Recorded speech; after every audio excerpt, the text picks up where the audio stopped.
Hi there. Today I want to show you in this video how I test the TULIP when they come out of production. What I have on my desk here is my multimeter, a powered USB hub with a switch, very convenient, and a USB tester. I use it mainly for checking the current. So here is 5 volt from USB. So the first thing I do is to plug the module, you see, and check the power consumption. It is about 7 milliamps, which is normal for a Tulip which does not have any firmware loaded. This is the ground, and there are a number of test points. Here is the 5 volt from USB, so it's almost 5 volt, which is good. It's the 3 volt output from the regulator, which is good. Here is a test point, which is the system voltage, which is after the switcher between the USB voltage and the calculator voltage. So it's 4.7 volt. This is input for the regulator. And finally, here is a test point for the 1.1 volt output regulator. So this is all looking quite good. The next step in testing is to check the TULIP with a connection to the computer. This is the desktop of the Raspberry Pi, a Raspberry Pi 5 system. We will now switch the TULIP on with the switch, and the boot drive of the Pico will appear momentarily. So here it is, open in the file manager. This is the boot drive, and we now drag the firmware file to it. Simply copy. After that, the Pico will automatically reset with the new firmware in Flash. So let's do it now. So here we go, copy the firmware file, copy operation, the drive will disappear after firmware is copied and the Pico is being reset. And now the firmware is running. If we do a check of the current over USB, which is a bit less than 20 milliamps, and that is the current that we expect for correctly running firmware. Now the next step is to start a shell and see if we detect the USB devices with LS USB.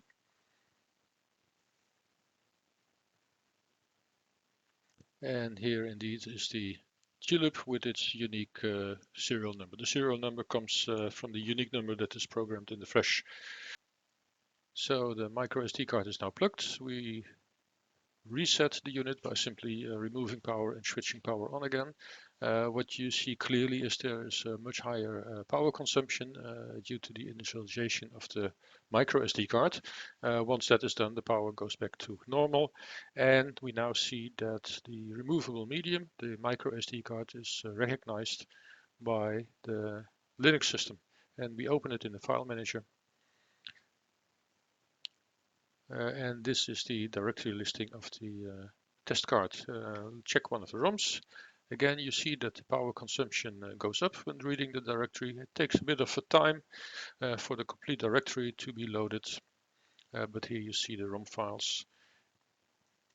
And the test directory is what we really use for actually testing the TULIP later with the calculator connected. In this case, it's /dev/tty-acm0. Baud rate doesn't matter, and upon connection you will see the system screen. Just make it a bit better readable to the system, and here you see all the characteristics. Some of the characteristics, the clocks, the board ID, and with the directory command, the dir command, we check the micro SD card and the test directory. So we know now for sure that the micro SD card interface is completely working. Flash is working, of course, but we do a next test to read the ID and characteristics from the Flash. We have the unique serial number, the Flash capacity. So that part of reading Flash is working, and the Flash ID is exactly the same as we saw in the USB identifier, the firmware takes that value for the USB identifier to give you a unique number. With list, we check the file system, which is not initialized. So we first need to initialize the flash file system with the init command, flash init. Init in capitals. In capitals is the command which changes something, which programs something. It has now created the file system, and with list we see the file system header of the TULIP. So we are ready to go ahead and import some files in the file system. We do that from the test directory because those are the mod files that we will use later for the actual testing when connected to a calculator. It's programming the mod files in Flash. So we have 4 files in Flash. List command just to verify the files are here, nicely programmed in Flash. To check FRAM, we read the ID from the FRAM and the size from the FRAM, and we now know this is all correct. So FRAM is working. As a next check, you can dump the contents of the FRAM, and we see that there is something which is initialized by the TULIP firmware. And the only thing remaining is to check the real-time clock with the RTC command. This lists all devices on the I2C bus, and this is the RTC device. So we know that the RTC chip is recognized. We now set the time for today, which is the 25th of September. And it is 11:25, 0 seconds. So the time is programmed, and we read the time back with the RTC get command.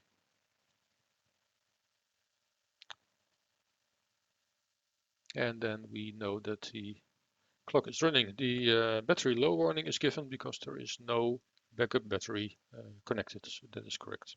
The serial number is stored in a one-time programmable ROM. Nothing is programmed here, and the firmware has a function to do that. The serial number is already written down with a pen on the silk screen, but now we can program it for real and it will not go out. So this is serial number 4012. So the serial number is now programmed, and that's it. There is now a complete serial string that also identifies the hardware version.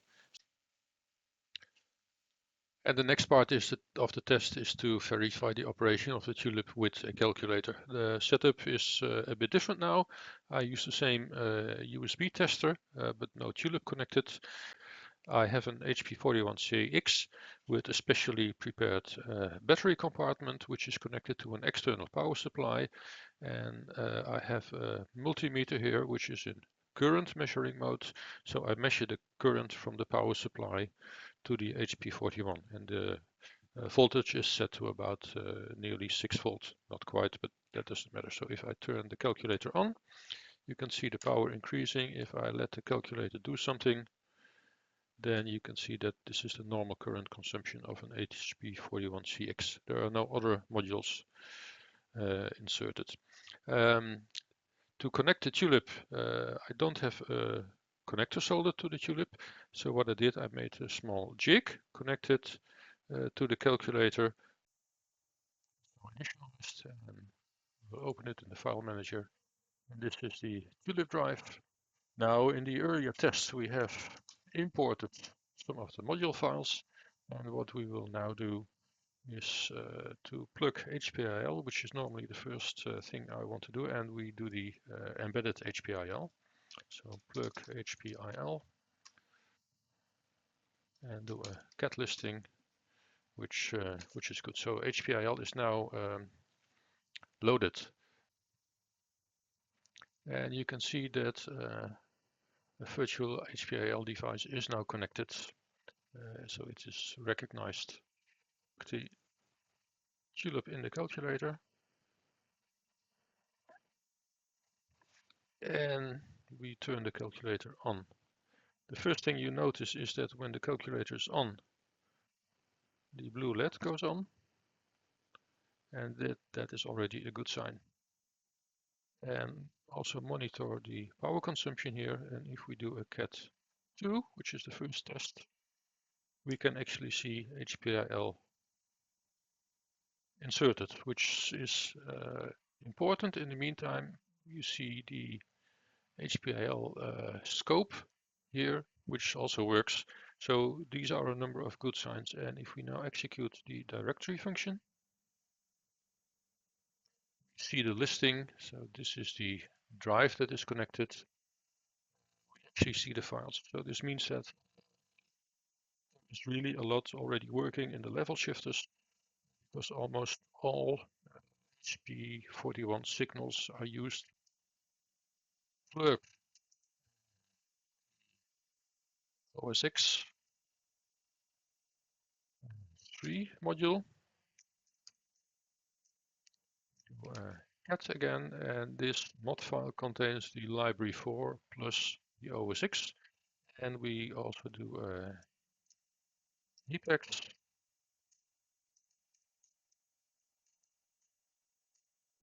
We see the double quotes for the OS X3.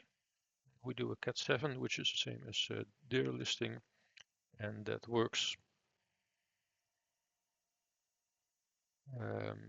We can do a heptir.